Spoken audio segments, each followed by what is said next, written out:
বিসমিল্লাহির রহমানির রহিম। সুপ্রিয় শিক্ষার্থী বন্ধুরা, প্রোনাউনের আজকে আমরা ক্লাসরুম প্র্যাকটিস প্রথমটি করব। তো আজকে আমরা ইনশাআল্লাহ এই 10টা কোশ্চেন সলভ করব। তো তোমরা দেখো কত সহজে কত ইজিভাবে আমরা সলভ করতে পারি। আসলে এখানে কোনো কঠিন বিষয় তেমন একটা নাই। চলো শুরু করি। এখানে খেয়াল করে দেখো, কলেজ স্টুডেন্টস লাইক। তো এখানে স্টুডেন্টস তোমরা দেখতে পাচ্ছ প্লুরাল, তো এখানে হিমসেলফ দিলে হবে? এটা হবে না, এটা কাটা। হারসেলফ হবে, এটাও কাটা। ইটসেলফ, কলেজ স্টুডেন্ট কি কোনো বস্তু? কোনো বস্তু না, সুতরাং আনসার হবে এই সি নাম্বারটা। আশা করি বুঝতে পেরেছ। এবার খেয়াল করে দেখো, the final member of the batch family auto back died in 1893। তো এত কিছু আছে, তাই না? শুরুতে আমরা আসলে পড়া দরকার, কারণ প্রোনাউনের অ্যান্টিসিডেন্ট দরকার হয়, সেজন্য অ্যান্টিসিডেন্টটা হলো, তোমরা সবাই জানো, তারপরে আমি একবার বলি। প্রোনাউনটা পূর্বের কোন নাউনকে নির্দেশ করছে, নাউন ফ্রেজ বা নাউন ক্লজ কোনটাকে নির্দেশ করছে সেটা বোঝাবে। তো তোমরা দেখো, উইথ একটা প্রিপোজিশন, তাই না? তো উইথ হি, উইথের পরে কিন্তু সাবজেক্টিভ ফর্ম বসে না, সুতরাং এটা ভুল। উইথ শি একই ভুল। উইথ হার্টস, এখানে খেয়াল করে দেখো, হার্টস হচ্ছে তোমার পসেসিভ ফর্ম, তাহলে এখানে এই ফর্ম এটা কেন বসবে? উইথ হিম, এটা কারেক্ট। আচ্ছা, ফ্রাঙ্কলিন রুজভেল্টের সম্পর্কে কথা বলা হচ্ছে যে when Franklin Roosevelt became very ill, his wife began to take a more active role. তার ওয়াইফ সম্পর্কে বলা হচ্ছে। এবার খেয়াল করে দেখো, in politics and many people believe that, এখানে খেয়াল করে দেখো, many people কি বিলিভ করে? হি হবে, হারসেলফ হবে না হার্টস হবে? খেয়াল করে দেখো, dash and the president shared his responsibilities. তাহলে এখানে ব্যাপারটা হলো তোমার, যেহেতু তার ওয়াইফের সম্পর্কে বলা হচ্ছে, সেহেতু এখানে কি হবে? শি হবে। আর প্রেসিডেন্ট নিজেই তো ফ্রাঙ্কলিন রুজভেল্ট ছিল, তাই না? 4 নম্বরটা আমরা লক্ষ্য করি।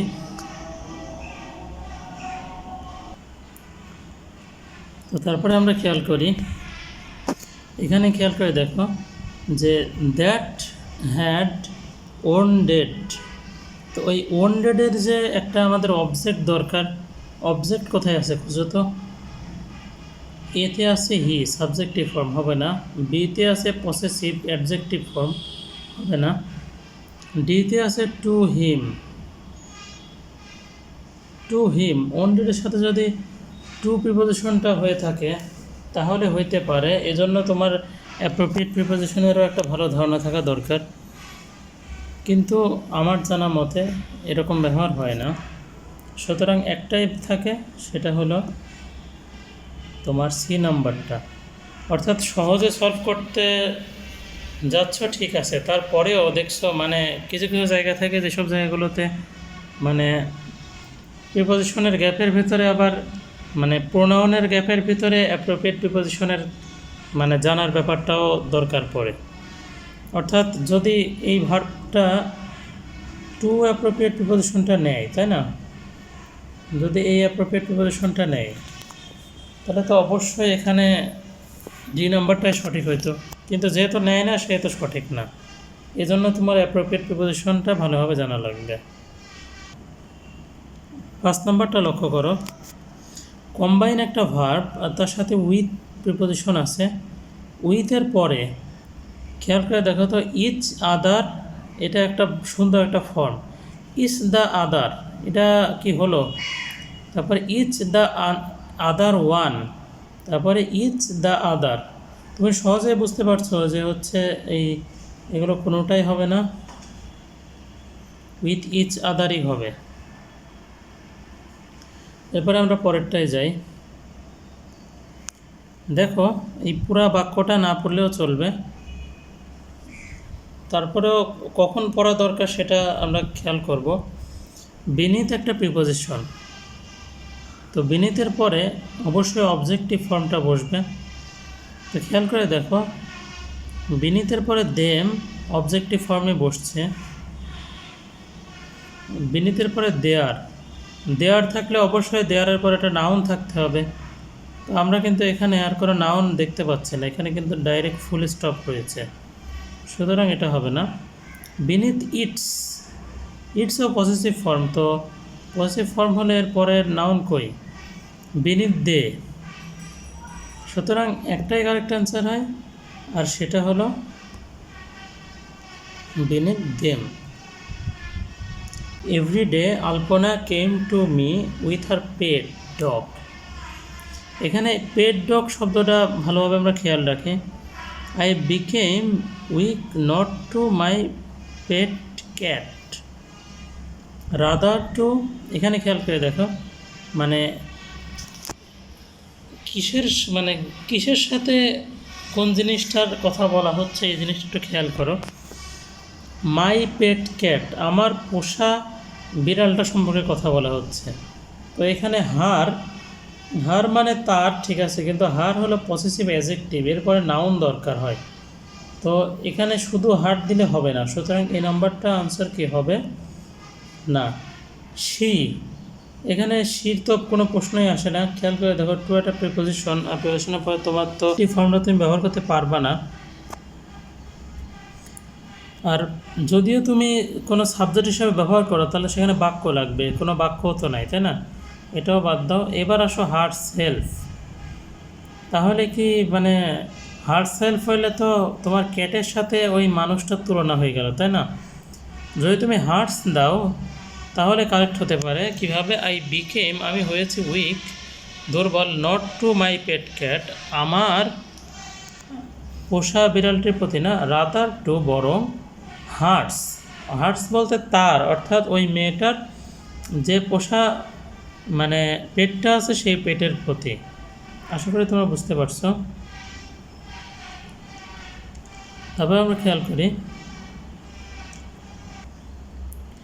পরের কোশ্চেনটা। দেখো, যত বড় তত ইজি, অপশনগুলোর দিকে তাকালে বুঝতে পারবা। এখানে দেখো তো দেম সেলফ, বানানটাকে ঠিক আছে, সুতরাং ভুল। দেয়ার সেলফ বলে কিছু আছে, নাই। দেম সেলফ, এখানে দেম সেলফ হয় না, দেম সেলফস হয়। তো তুমি কত ইজিভাবে মানে উপরের লাইনটা না পড়ে আনসার করতে দিতে পারলা, কিন্তু পরীক্ষার হলে তো তোমার জন্য এত ইজি অপশন নাও থাকতে পারে। তাহলে তোমার জন্য কী করণীয়, তুমি উপরের কোশ্চেনটা পড়ো। Almost all of the people, এই দেখো অল অফ দ্য পিপল সম্পর্কে বলা হচ্ছে, তাই না? তো হু, তারপরে কী কী করছে না করছে এগুলো মাঝখানে দেখছো। হু আলটিমেটলি কমিট সুইসাইড, এটা এই পর্যন্ত একটু তো দরকার নাই, তুমি বুঝতেই পারছো, কারণ প্রোনাউনের অ্যান্টিসিডেন্ট কিন্তু ওইটাই। Have made a previous unsuccessful attempt, এই ভার্ব এটাও কিন্তু এই অলমোস্ট অলকেই তোমার নির্দেশ করতেছে। সুতরাং তুমি বুঝতেই পারছো যে এখানে তোমার যে প্রোনাউনটা চাওয়া হচ্ছে সেই প্রোনাউনটার অ্যান্টিসিডেন্ট কিন্তু এইটাই, ঠিক আছে? এখন ব্যাপার হলো যে প্যাসটা লাগতো কখন, যখন তোমার দেম সেলফের জায়গায় হিম সেলফ বা হার সেলফ এ জাতীয় কিছু যেত, তখন তোমার অ্যান্টিসিডেন্টটা খুঁজে তোমার কারেক্ট করা লাগতো। যেহেতু অপশানগুলো খুবই ইজি, সেহেতু তোমার অত টেনশনও নাই। পরের কোশ্চেনটা আমরা খেয়াল করি। এখানে কি কি আছে, দেম আছে, দেয়ার আছে, ইট আছে, ইটস আছে। এখন খেয়াল করে দেখো, officials at a college or university must see a student's transcripts and financial guarantees. দেখো, স্টুডেন্টস ট্রান্সক্রিপ্টস, ফাইন্যান্সিয়াল গ্যারান্টিস, সব কিছু প্লুরালটা এখন তোমার এখানে সেই গুরুত্বপূর্ণ নিয়ম যেটা তোমাদেরকে আমি মনে রাখতে বলছিলাম যে জিরান্ডের পূর্বে কি হয়, জিরান্ডের পূর্বে কোন ফর্মটা হয় সেই নিয়মটাই কিন্তু সামনে আসছে। ইস্যুইং শব্দটা দেখতে পাচ্ছ, আর তার পিছে দেখতে পাচ্ছ তোমরা ফাঁকা। আর জিরান্ডের পিছে হয় পসেসিভ। কি হয়? POSSESSIVE। এটা এই নিয়মটার কাছে আমি আবারও নিয়ে যাব। আচ্ছা, পসেসিভ ফর্ম কয়টা আছে? দেম কিন্তু পসেসিভ ফর্ম না, ইটও পসেসিভ ফর্ম না, এই দুটোর কিন্তু কোনোটাই পসেসিভ ফর্ম না। শুধুমাত্র দেয়ার আর ইটস এই দুইটাই কিন্তু তোমার পসেসিভ ফর্ম। তোমাকে কিন্তু ভালো মতো বুঝতে হবে দেয়ার এবং ইটস। এখন তুমি বলো এখানে ইটস শব্দটা তুমি কেন দিবা? এখানে সব কিছু প্লুরাল, তো প্লুরাল থাকলে তুমি কেন ইটস দিবা? তো সেজন্য ইটসও আমাদের কি বাদ, একটাই আনসার হয়, আর সেই আনসারটা হলো, সেই আনসারটা কি? দেয়ার। এই নিয়মটার কাছে নিয়ে যে আমি তোমাদেরকে একবার দেখাই দিতে চাচ্ছি।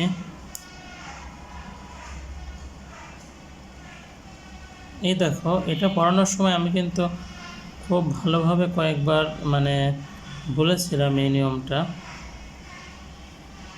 যে এটা কিন্তু ইম্পর্ট্যান্ট একটা নিয়ম। তোমরা আবারও দেখে রাখো, এই জায়গা থেকে কিন্তু প্রায়ই কোশ্চেন হয়ে থাকে যদি প্রোনাউন থেকে কোশ্চেন হয়।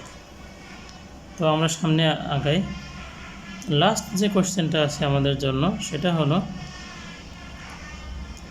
এটা অনেক ইজি একটা সলভ করার জন্য। খেয়াল করে দেখো, লাইক আছে তাই না? লাইকের পরে ইউ অ্যান্ড আই, লাইক একটা ভার্ব, বা লাইকের পরে তোমার মনে করো অবজেক্ট যদি আমরা দিতে চাই তাহলে ইউ ঠিক আছে, আই কিন্তু ঠিক নাই। ইউ অ্যান্ড মাই থাকলে মায়ের পরে অবশ্যই একটা নাউন লাগবে, অর্থাৎ আমার কি, আমার তো কিছু একটা হইতে হবে। এখানে কিন্তু কোনো নাউন নাই, একটা প্রিপোজিশন চলে আসছে, সুতরাং এটাও হবে না। লাল কালিটা নেই, এটাও হবে না, এটাও হবে না। ইউ অ্যান্ড মাইন, এখন খেয়াল করে দেখো, আমার কিন্তু পসেসিভ ফর্মের কোনো প্রয়োজন নেই, আমার দরকার অবজেক্টিভ ফর্ম, এটাও হবে না। অবজেক্ট আছে কোনটায়? You and me. ইউ দুইটা ফর্মে হতে পারে, যার কারণে ইউ আমরা ইউজ করতে পারি, কিন্তু বাকিগুলো কিন্তু ইউজ করা যাচ্ছে না। তো আমরা বুঝতে পারলাম যে 10 নম্বরটা এই লাইক ইউ অ্যান্ড মি এটা হবে। তো শিক্ষার্থী বন্ধুরা, তোমরা ভালো থাকো। পরবর্তী ক্লাসে রিলেটিভ প্রোনাউন, অর্থাৎ কোশ্চেন যেখান থেকে প্রোনাউন থেকে হইলে যেখান থেকে সহজে বাদ যায় না, সেই রকম একটা চ্যাপ্টার কিন্তু তোমাদের রিলেটিভ প্রোনাউন। তোমরা এই 3টা ক্লাস ভালোভাবে করার পরে প্রস্তুতি নিয়ে বসবে, কারণ রিলেটিভ প্রোনাউনটা তোমাদেরকে খুব ভালোভাবে শিখতে হবে। তো সে পর্যন্ত ভালো থাকো। আজকের মতো এখানেই শেষ করছি। আল্লাহ হাফিজ।